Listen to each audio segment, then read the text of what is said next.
Okay, నిదానంగా స్లోగా మీ యొక్క బ్యాక్ పైన రెస్ట్ చేసుకోండి, రిలాక్స్ అవ్వండి. Okay, slowly raise your both legs up to 90 degrees. 90 degrees చేసుకొని మీ యొక్క పామ్స్ని మీ యొక్క నీస్ పైన పెట్టుకోండి. నీస్ పైన పెట్టుకొని సైక్లింగ్ స్టార్ట్ చేయండి. స్లోగా సైక్లింగ్ చేస్తూ స్టార్ట్ చేయండి. మీ యొక్క స్ట్రెంగ్త్ని బట్టి మీరు సైక్లింగ్ స్పీడ్ అనేది చూసుకోవచ్చు అన్నమాట.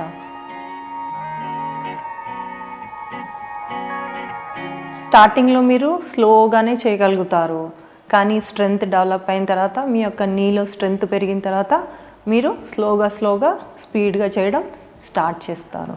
ఈ విధంగా ఒక 3 circles.